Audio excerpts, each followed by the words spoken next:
Welcome back. Welcome back. Welcome back to another great episode of Kyndra's Corner. I am your host, Kyndra Crump, on the comedic version of my podcast. Love these episodes because I allow, regular everyday people who are comedians to get to come and, get their shine on. Let's see what they doing today, right? What they saying. Kyndra's Corner is also a podcast where we dedicate to random polls, interesting news, interactive conversations, improv comedy. Okay, better than Wild and Out. All right. First guest, and he might be the only guest. All right, because listen, I'm not paying these people, so they don't have to show up. But I appreciate you guys coming on. All right. First person, and again, might be the only person coming to the stage. I'm gonna say this, man. Credit is really everything. You know how back in the day when we were kids, like, oh, you don't need credit. No, credit's everything. Because earlier this week, they really try to put him in a key of soul. Eric, a.k.a. Big Goose, is in the building. How did it feel them trying to actually put you in a key of soul? Being a bigger dude, it was a tight squeeze, not gonna lie, but I'm not unfamiliar with tight squeezes at the same time. So. Ain't nothing wrong with that, man. Ain't nothing wrong. But look, Eric, first I want to say thank you so much for responding back to my DM, realizing I was a real person, right? Because I know you probably have been catfish. You've been catfished before online, or have you been pretty smart? Were you catfish the catfish? As far as interview wise goes, I haven't run into anything like that yet, but in the dating life, definitely have ran into a few catfishes. Give real quick before we go to our interesting news. Give me one that you were like, oh, you dirty BU. Like you really were like, how dare you? Give me one. I mean, it's not that she was lying about how she looked per se, because it was all headshots, but she lied about how big she was, and I don't mind myself a BBW every now and then, but be upfront about it. You know what I mean? But I still was nice. I took her out and everything, but at the same time, I did feel a little hurt because I'm a bigger dude. Just let me know, and I'm cool with it. But got you. So are we talking? Was she looking like Rasputia big? Are we talking Big Shirley from Martin big? Where are we talking? The best way I have described her in the past to friends of mine was that she was built like an upside down triangle, if that makes sense. So like, so she had the bigger top and everything, but when it came down to her waist, she like had pencil legs. So it was almost like Dr. Eggman. Like Mrs. Puff from SpongeBob. Yeah, almost, yeah. Pearl, the daughter of Mr. Fred. So let me ask you, after that day, did she try to blow up your phone and be like, hey, so when we gonna go back out again? Or she understood, like, you know what? She read the room and you never heard from her again? I kind of just broke it down to her, like, look, I'm cool being friends. I feel a little betrayed that you didn't just come out and say it, because again, I get it. Everybody's got different sizes, but if I like you for your personality, I don't care. But if you're gonna lie about something as little as that, what else are you gonna lie about? You know what I mean? Like, was that even her real name? Right? No, exactly. Like, is this really your real car? Okay, speaking of Kia Soul's car, like who? Let me hold on. Before I go to my interesting news, speaking of that, right? Because I know a lot of times folks will sit here and they'll like try to flex, saying, "Oh, this is my actual house," and it's not like they like, "Oh, my mama lives with me." No, you live with your mom, okay, or whatever. Have you ever had like either A? Were you ever the product of like doing the whole "my mama lives with me," or B, actually had a homeboy of yours like, "Hey, bro, look, can I borrow your chain, man? I got this girl. Can I borrow your house?" Have you actually had something like that happen? So, yes and no. Okay, so like for when I was in high school, or when I just got out of high school, I had got my own place for a little bit, and then to help my dad get out of his apartment and kind of get back into a better situation, like financially and everything, I had him move in with me. So it was one of those situations, but there was plenty of women who were like, "You're lying to me." Like, no, why would I have to lie about it? Like, I swear my name's on the lease. He ain't even on the lease. But I've never had anybody ask me to borrow anything, but I've definitely have had like brothers of mine where try to play it off like the apartment was more of theirs than when it was a split kind of thing. You know what I mean? Yeah. Well, hey, listen, all the women out there who are watching, he wasn't lying, okay? He was seriously telling the truth. But unfortunately, you got some people like how, for example, there are men whose cars are really in the shop. I feel bad for y'all because we don't believe y'all no more. Let me go into the interesting news, all right? So this is kind of long, but we're going to break it down piece by piece. So in 1998, all right, what a time to be alive, man. Karl Bushby made a bet with a friend at a bar in Punta Arenas, Chile, okay? Back to his home, that he was going to walk from Punta Arenas, Chile to his hometown in Hull, England, all right? Okay. The friend laughed, and Karl Bushby shook his hand, and he actually started walking. So 27 years have now passed. Now it's actually really 28 now, right? Yeah. And the man is still on the road, okay? So hold on. So let's break. Wait. Now let me keep it going. So he has passed through forests. He's walked on ice and even ended up in prison in Russia. All right. He's expected to arrive in England by the end of this year. He crossed the Darien Gap, which is one of the most dangerous jungles on the earth. He traversed from the frozen Berling Strait on the shifting ice that cracked beneath his feet. He spent 57 days in a Russian prison after crossing at the wrong border. Okay. And he had two rules. He wouldn't go home unless the walk was complete, and he would not use transportation. So let's break this down piece by piece. Eric, let's start off with the bet. What are your thoughts? Let's the guy at the bar. What are your thoughts? I mean, as far as the bet goes, it doesn't surprise me. I mean, how many of us have went out and had some drinks and was like, oh, I could do that for sure after you've had a few in you. But the hard-headedness to follow through with it is what's blowing my mind right now. Yeah.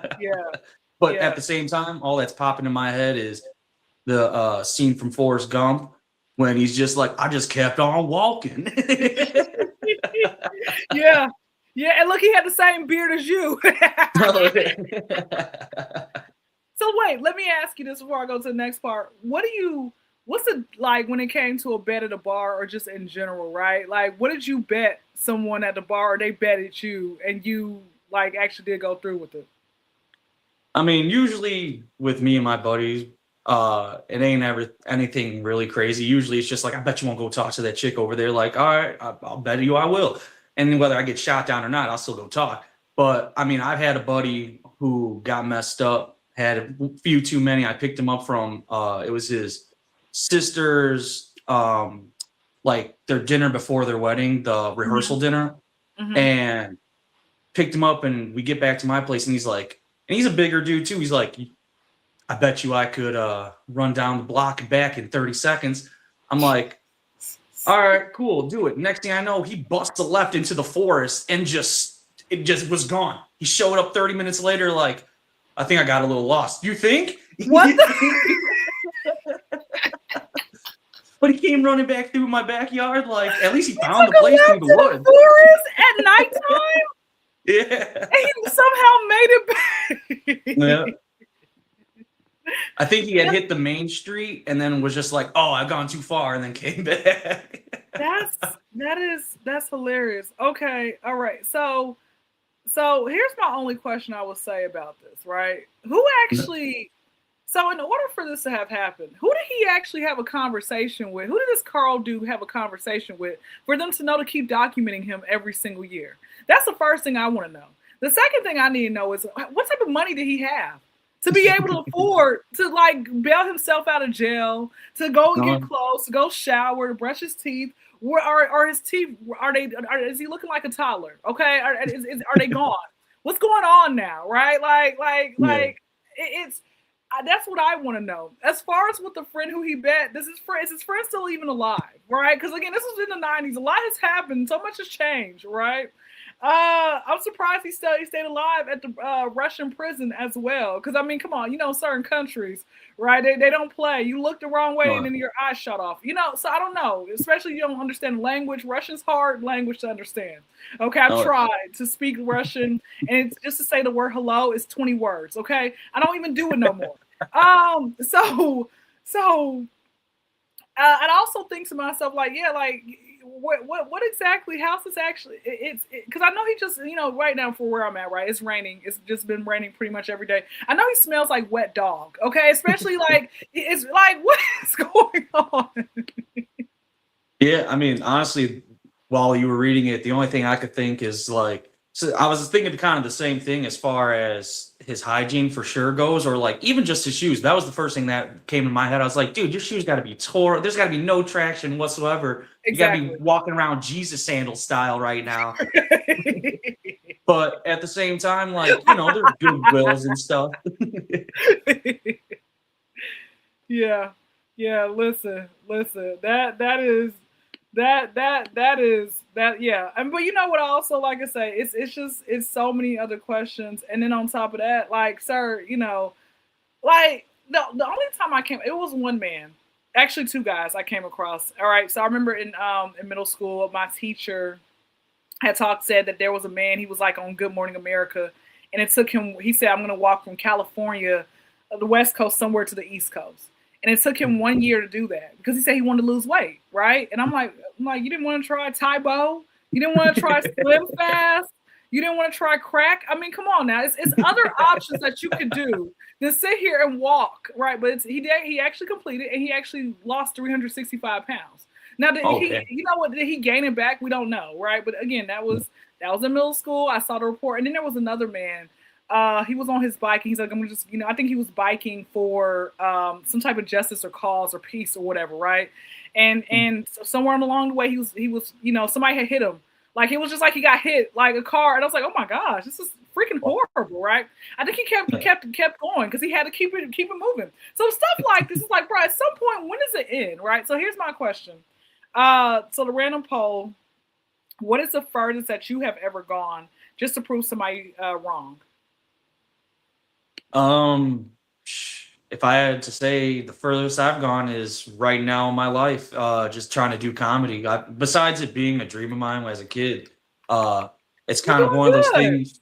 Thank you. But it's one of those things now where like I got a godfather who's for years tried to get me to come do construction stuff with him. So like there was a couple times I did try taking him up on his offer, and I quit drugs and all kinds of other things and tried going the straight route with him, and just for him to add on like another stipulation to me getting the job, where I was just like, it got to a point where I'm like, I'm gonna stop believing what you say. So now that I'm Yeah. doing it, he still tries offering me these jobs, and I'm like, do you not think I can make it? You don't think I could do this? So now I'm at the point where I'm just trying to prove everybody who didn't even think I was going to try to follow through with this dream of mine, or all the people who think I'm going to fail in the end, I guess.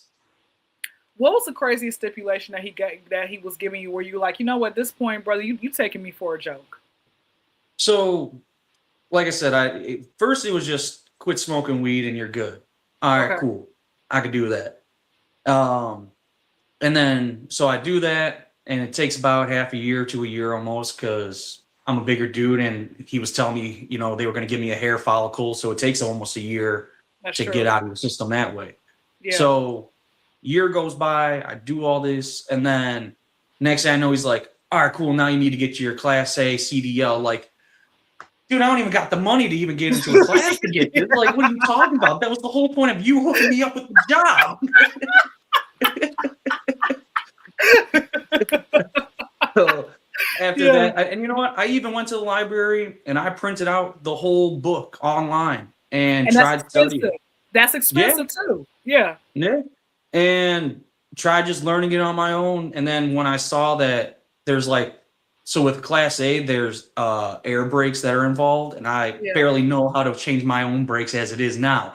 So it's like, you want me to learn a whole nother suspension system? Like, nah, dude, my brain don't work that way. I'm sorry, I can't do it. Hey, look, you got that right. Cause I'm gonna tell y'all something. Before I got Eric on this podcast, I remember he talked about his brakes, and I said, bro, where you headed to? He's like, man, I can't stop. I'm headed to Miami. So y'all, he actually he jumped out the car, and his car is somewhere in the ocean, and he's like, I gotta go ahead, and that's how he ended up in the Kia Soul. You know what? I understand. So you know what, man? That is, I'm telling you, people will purposely, they'll try to sit here and waste your time. And then you know what's so crazy? Because we've had people who sit here and waste our time in that realm, then I'm like, you become more cautious, like conscientious, Yeah. where you said, okay, the next time I go ahead, before I accept a job, I gotta ask a bunch of questions. And I'm sure you've been in those places where people, or maybe just whatever it might be, and then they sit here and get upset, man, what you asking me all these questions for? So you won't scam me. That's why. Yeah, Because I can know what exactly. stipulations I have, that are here. Right? Yeah. So yeah, look, I understand. I definitely understand. I will say for myself, the furthest that I've ever gone just to prove somebody wrong, trying to sit here and date a dude who just got out of jail. I'm like, oh, it's gonna work. It's going to work. It indeed did not work. Indeed did not last. Right? It was. I shared a story. Multiple times on my podcast. So of course, when I have new people, I gotta sit here and bring y'all into the circle and everything. But Yeah. no, it's not gonna work. It wasn't gonna work, right? And so at some point you go from like loving life to you like, what is this? Like you remember that meme where that dog is in the classroom and it's on fire. He's like, this is fine. That's how it was every day. I'm sitting here, I kept praying. You mentioned Jesus and sandals. So I'm sitting here praying. I said, Jesus, please, what's so hilarious? We all have known someone who's like, oh, we just thank God so much for our relationship. And God's like, it didn't have nothing to do with that. What are you talking about? And wonder why your prayer keeps going to spam. Wonder why your life is worse. I don't understand, God. I prayed to you for this man. And I was on my knees and I tithed. And I can't understand, why did he leave me? Because you weren't supposed to be with him in the first place. Okay? Like, the red flags, where is it? So... Man, that's what I would say. Well, listen, go ahead. Tell us your socials. Let us know how long you've been doing comedy as well. Tell us your socials, your next show, and all that type of good stuff. So I've only been doing comedy since the end of January, actually.